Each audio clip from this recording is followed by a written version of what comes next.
is, what was the apartment or house like that you grew up in? How many bedrooms did it have and bathrooms? And what was your bedroom like? Okay. So the house I grew up in was a pretty small house, probably about maybe 1,200 square feet. And it had two bedrooms. No, it had three bedrooms. Three bedrooms. And it had two bedrooms, but then we added a bedroom. So three bedrooms and one bath. What were some of the other questions? I'm sorry.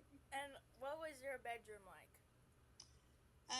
So I had a pretty good sized bedroom because it was a bedroom that used to be a carport that was turned into a bedroom, and it had carpet and it had paneling and it had a desk in it and closet and a bed and a stereo And a boyfriend.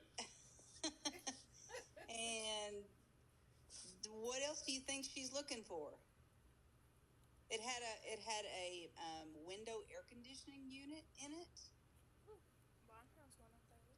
You didn't have a swamp cooler like Oh yeah, the rest my of us? bedroom also had an outside door, which was really unusual. Oh. That's one question. Oh, that should have been. Oh, when were you born and where? That should have been the first question. I was born in Clinton, Oklahoma, December 22nd, 1962.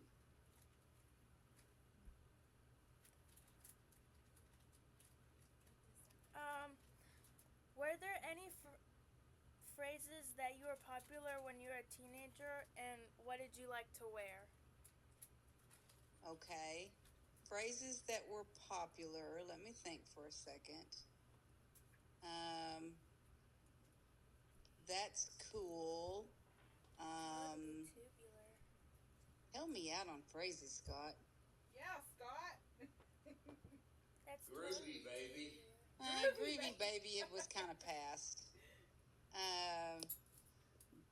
We didn't have a lot of Urban Dictionary type phrases that they have today.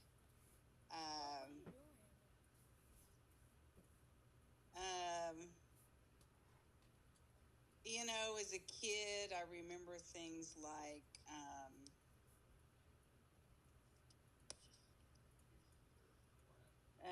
let me think.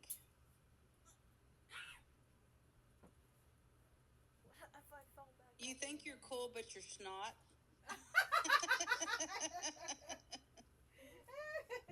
I remember that one. Scotty taught me that one. Huh? Scotty taught me that one. Did he? You remember that too, did. huh? Yeah. You say you think you know, but you should know. I remember that.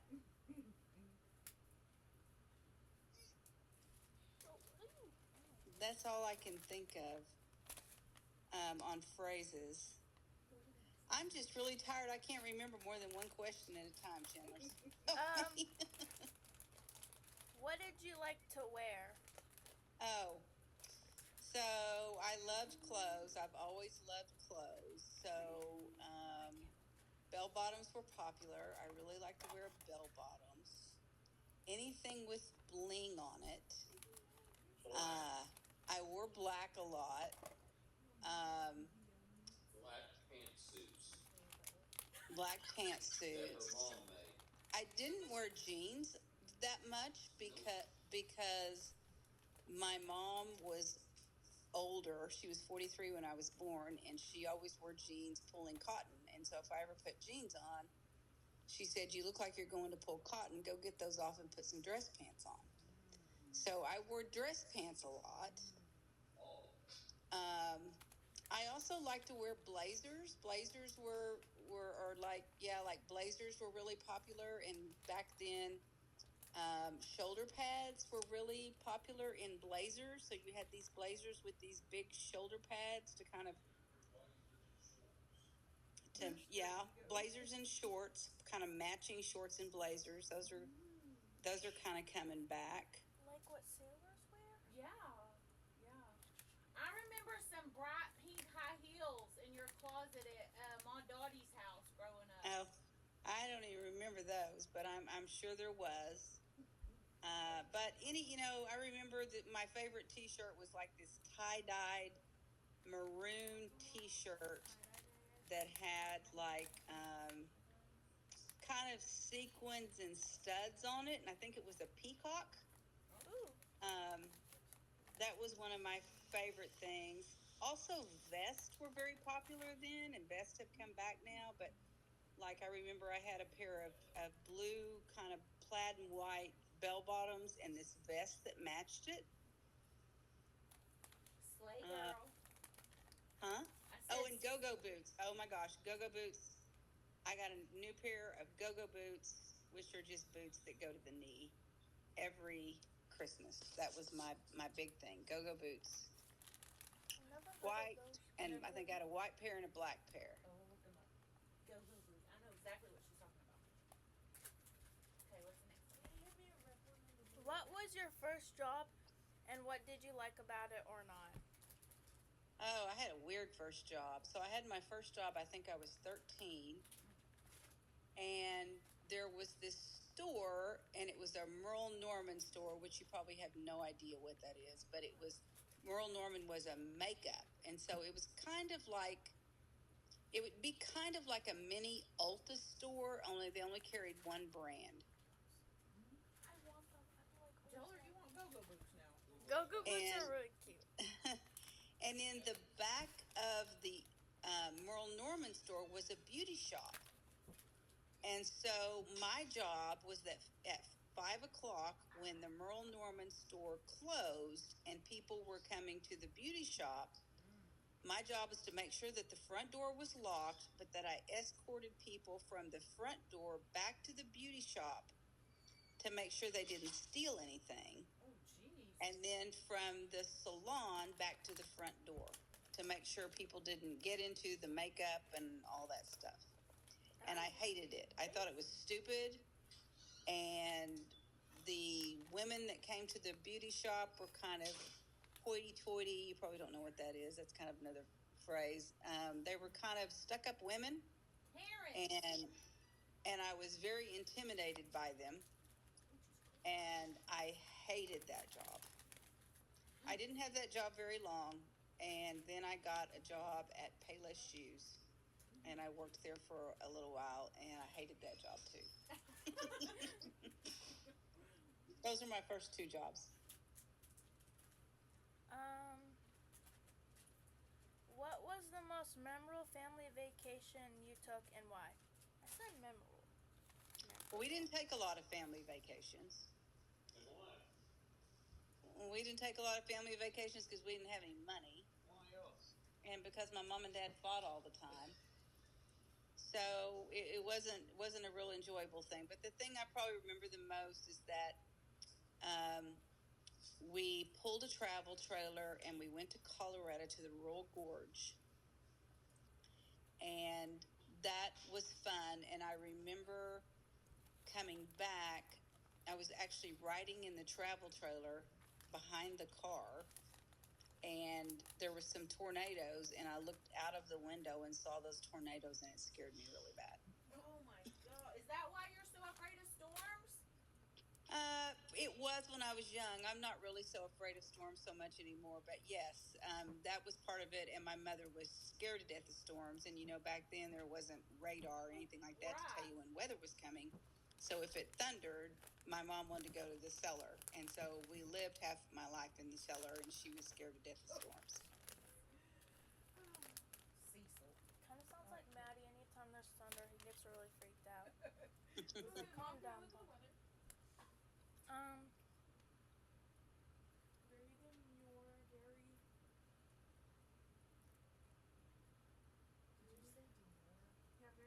How many children do you have? When were they born, and what did you decide to name them? I have one child, and he was born in 1989 when I was 27 years old, and his name is Austin Scott Faust. Okay. What is your favorite book and why? My favorite book now?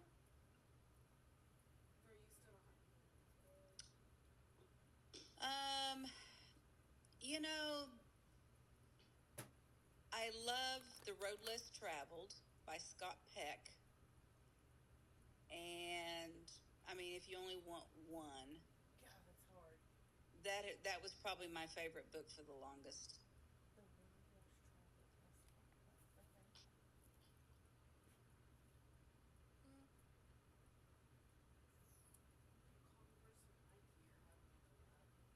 Oh yeah. Who are three people you admire in history and why? Okay.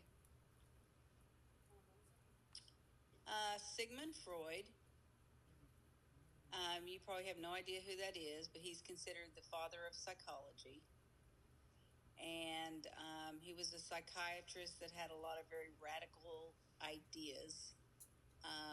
And his work, it isn't valued nearly as much today, but when I was growing up, his work was very valued, and he had a lot of psychological concepts that he came up with, and he's very, very well known in the mental health field. So he would be one.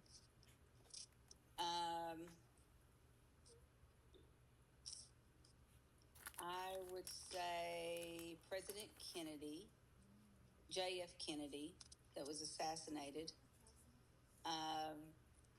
because he wrote in 1963 the Community Mental Health Act, which actually got hundreds of thousands of people out of insane asylums and brought them into the community so they could get treatment in the community so they weren't locked up their whole lives, which is how community mental health centers were born, which I work at a community mental health center. So he would be another one.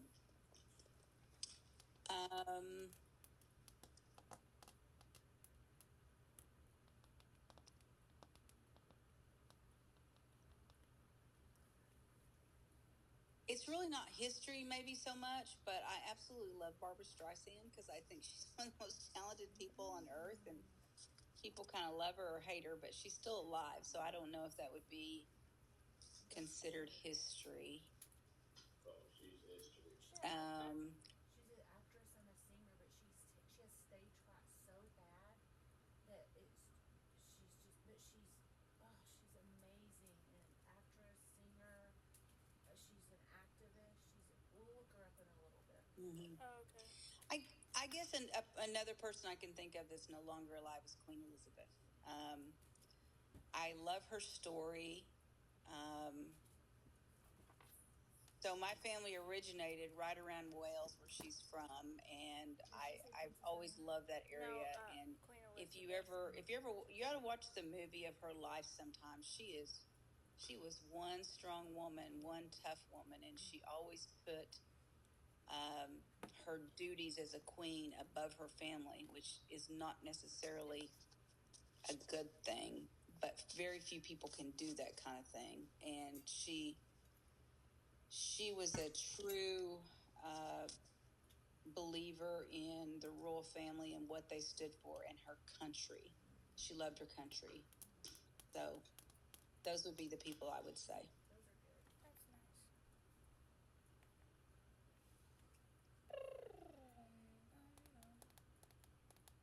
Do you have any special sayings or expressions?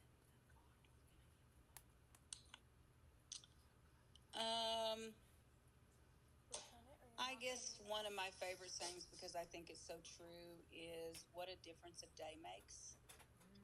Because things can seem so bleak and like it's the end of the world, and then you wake up the next day with a new perspective, and it's just amazing how fast your perspective can change. And so when things get really, really bad, I always think about that, because usually the next day things look much different.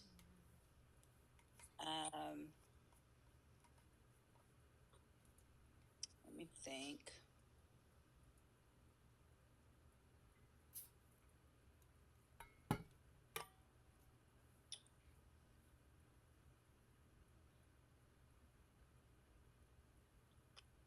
I guess another saying that I think is important is that absolute power corrupts absolutely, which means when people feel like they have total power, they can't deal with it and usually end up corrupt. And the other one would be, and you can use which one you like the best, is pride cometh before the fall, which means you get too prideful, you're going to get knocked down a few notches, and you need to be. So like that would mean like a person who's like too like full of themselves. Yeah. It's like really, Absolutely. Perfect. Yes. Wow. You could maybe look at our presidential nominees and get an idea about that. What are your concerns about the future? I think a few. One is I think AI is a very scary thing. They're making a whole movie about it. I think nobody has any idea where it's headed. And I think it can be an amazing thing, and there's amazing things that will come from it. But I am very afraid that safeguards will not be put in place, and it will end up really radically changing our society, and that things will get totally out of control. And also the virtual reality, because people already, and COVID was a big part of this, people already have reality. have trouble interacting with other people and have trouble with reality. And so I'm afraid that everybody will want to live in a virtual reality, and interaction with humans will become almost non existent. And not only is that a terrible thing, it's poor for people's health, there's science behind it. And it's like it will further degrade our morals and the value of human life. That's pretty heavy. Good. That's good. But that's my so real good. concerns. Yeah, that's so good though. What's the hardest thing about growing older, and what's the best thing about growing older? Those are great questions. I think the hardest thing about growing older is the realization that you won't be able to do the things physically that you want to do. And you really begin to see your limitations, which I am already feeling. And also, technology is moving so fast that it's so easy to get behind really quickly. The good thing about growing older is that you have a completely different perspective, and you begin to realize that, and I think so many older people would say this, if you could just go back and convince your 20-year-old self how pretty you are and quit worrying about how you look, because you look beautiful, and you have so much more confidence when you get older, and you wish you would have had all that confidence when you were younger, and you realize it's passed you by, but that's just part of life's experience. And then also, as you get older, you really begin to realize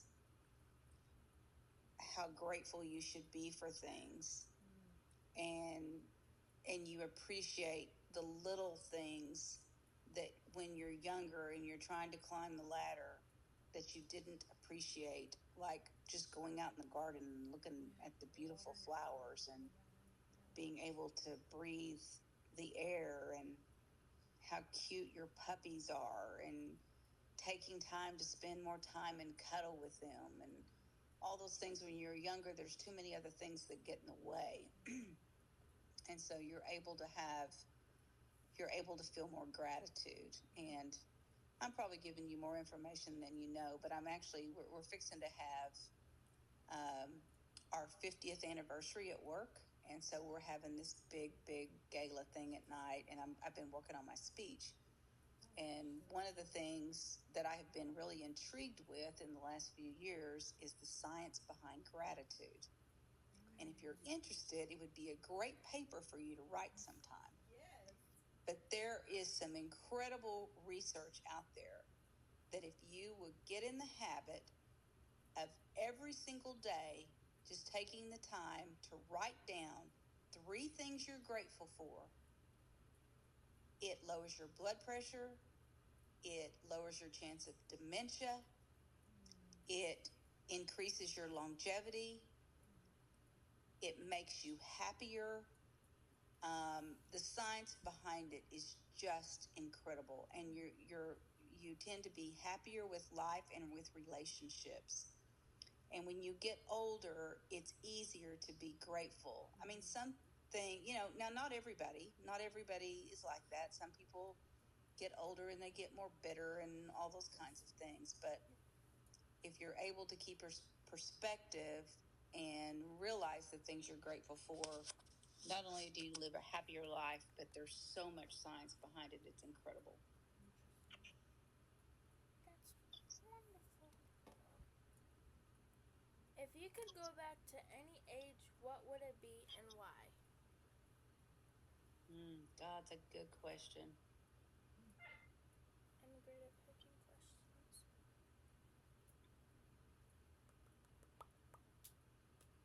Let me think on it a second.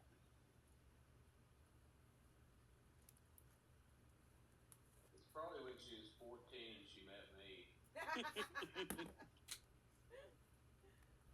Yeah, should have gone a different direction. No, I'm kidding. I'm very happy with my choice.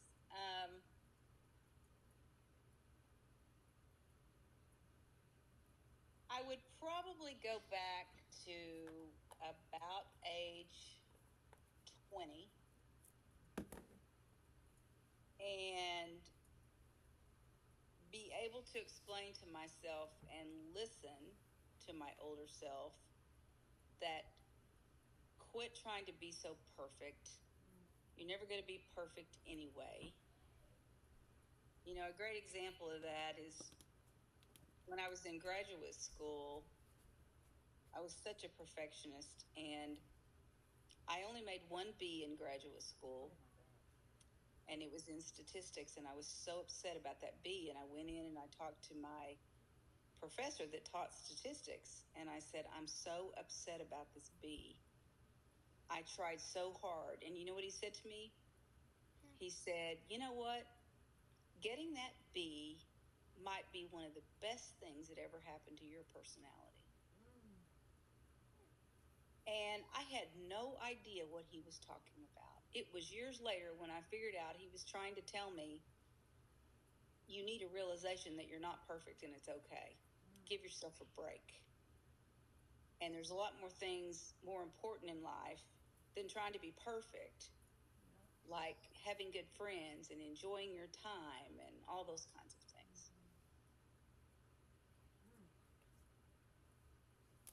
What's the next question?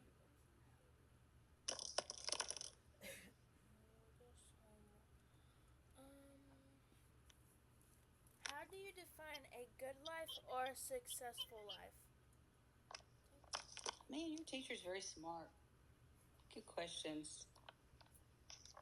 I think a good life is that you can surround yourself with people that love you and you can love them back, and that you absolutely have to. And let me tell you, I haven't known this a big part of my life. Some of this I've only learned recently, that you have to give people grace and you have to be willing to forgive, and you can't expect other people to be perfect.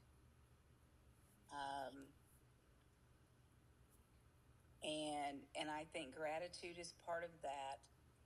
And so if you can do that and you can have meaningful work made a difference. And it doesn't have to be that you changed the world. It doesn't have to be that you did some major thing in your life. It just has to be that you left the world a better place. And that you're grateful for what you have. I think that's a good life. That's nice. If you had the power to solve one problem in the world, what would it be?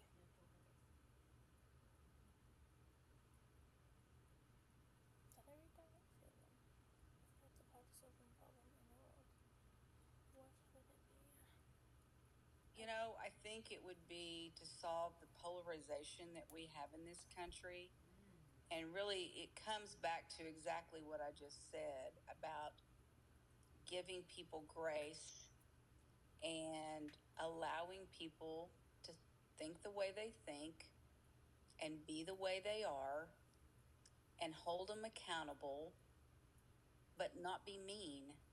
I heard a saying a few weeks ago that just has really resonated with me, and it was speak truth to issues and compassion to people.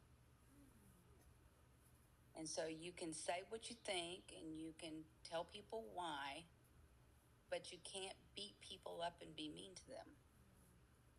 And that is what's so bad in our country and in our world right now.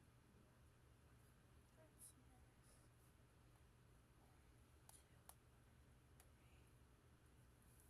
What would you like your children and grandchildren to remember about you? That I was a fair person, that I listened, that I held them accountable for their actions and called them on it when they needed to be called on it, but at the same time, I loved them and I gave them the grace to be who they wanted to be.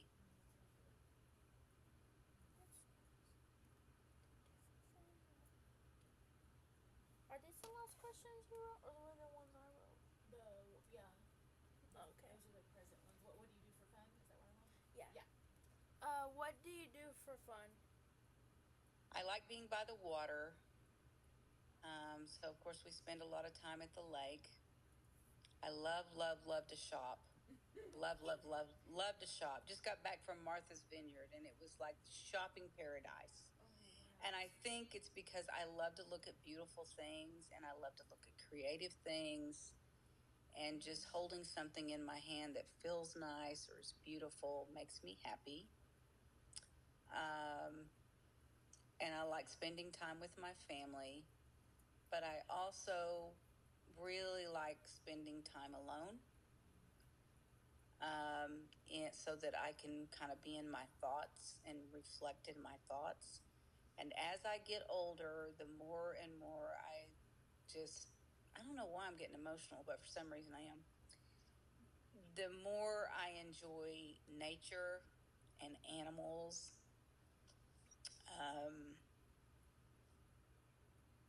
and just being with things that are beautiful. Tell her it's okay. I've cried 3 times already. You? I love animals. That's Who do you? And, and Scott's good cooking. When he cooks, which is rarely. Who do you trust and depend on? I'm sorry, what was it? What do you trust? Oh, who do you trust and depend on? Well, I trust my husband because I know he's got my back. And I trust my family to do what's best for me.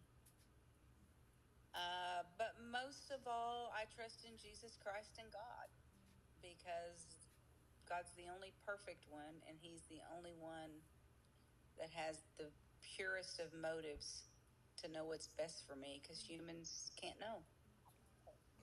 Oof.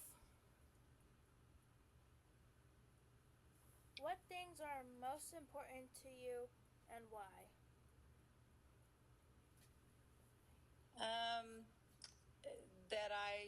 That I did something in this world to leave it better for someone.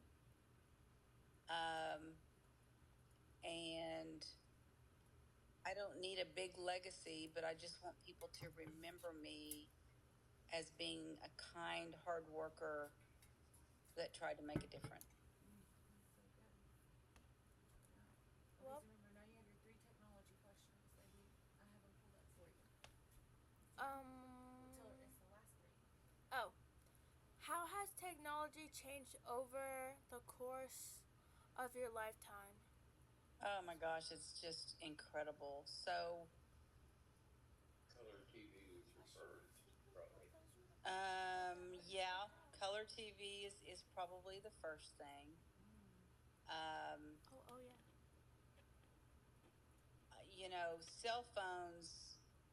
I didn't have a cell phone till after I was married, and it was one of those bag phones. I mean, so when I grew up, all we had was telephones. There weren't cell phone, yeah, landline phones. There weren't cell phones or anything like that.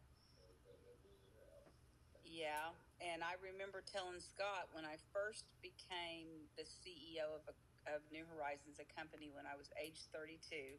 So keep in mind, I have a master's degree and I never had a computer course ever.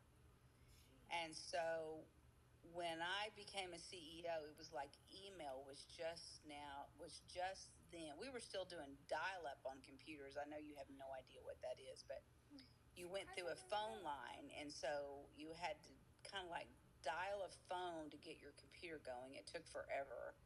But email was just getting started, and email was going to save us so much time because we didn't have to make phone calls and we could just get things done fast. It's a perfect example of how technology fooled us all. Email is like a curse. I can't get anything done except email. But when I became CEO of that company at 32, I told Scott one of the scariest parts of my job is email and learning how to use a computer. And and then just things like, oh my goodness,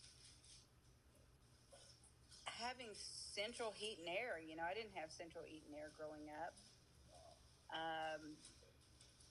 And cars that now have maps that can tell us where to go. That was unheard of when I was young. And gosh, there's so much. I don't know if I could think of it all, but just paying bills online. I remember when I was a teenager, every Saturday, my mom would go pay bills, and the way we paid bills was she was write checks, and then she would drive me around town, and we would drop off checks at various places to pay her bills. And today you can just get online and pay a bill or shop on your phone. It's still kind of unbelievable to me. And then now we're at AI, which in working on this speech that I'm doing, I'm using AI to help me draft my speech. So it's incredible. Do you know a question I just asked? I don't remember if it was the top or bottom one. It was the middle one. Now just ask Oh. the bottom one. What predictions do you have about how technology will continue to change throughout the rest of your lifetime? I think she kind of answered. The rest of my lifetime. Well, I think AI is fixing to take over the world. And I don't mean to be pessimistic, but I think at some point there'll be safeguards that will probably fix it. But I think right now the scary part is that technology can fool people so easily. Just like the whole Scarlett Johansson thing, that they wanted to use her voice. I can't remember exactly what that was for. Use her voice for something. It was for Chat GPT. I did for my social studies. I had to do something about, like, I forgot what it was, but I wrote current events, and I wrote about that. Okay, so you know what I'm talking about. And so they were able to create her voice without her consent. And so, and they can Photoshop anything today, or we can make people say anything we want them to say, and it's hard to tell what's real and what's not.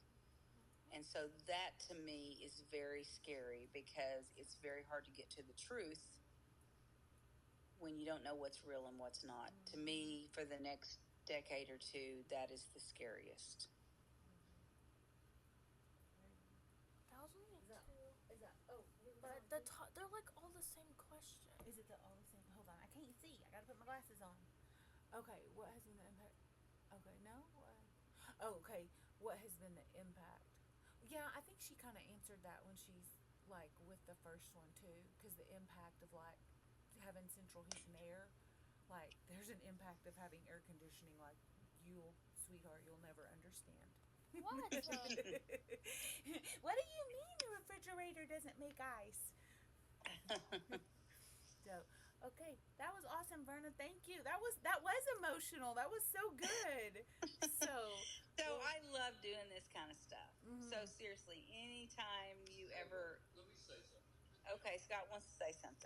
Oh yes. I mean, I didn't realize we would get such wisdom. Make her send you her thing that she just showed me. It's like it's part of the gala. Okay. The gala speech or something. Anyway, they're gonna make it into a commercial, but. Well, will they record your speech? It's a 5-minute video about Red Rock and our history. Okay. It has some history stuff in it. Okay. We just got to finish. We've been working on it for months. Yeah. And then what about your speech? Is that something that someone will record? So I have it. I can send it to you. Okay. Yeah, I would love to read it because just what you said. I mean, it was so good. So, and when do you do when is all this? So our gala is October 11th. And we're going to have about 900 staff there. It's the biggest event we've ever had. Wow. And and so it's a dinner thing we're doing, and it's a celebration of 50 years, and we're going to have some entertainment. And that's what I was talking about, working on my speech and talking about gratitude and that kind of stuff. But as part of that, we decided to do a video since it was our 50th anniversary.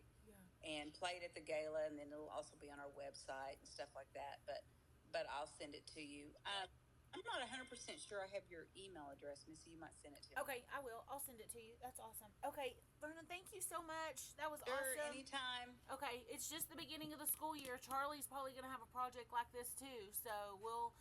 I'm always happy to help. Awesome. Thank y'all. Love y'all so much. Love you too. All right. Bye. Bye.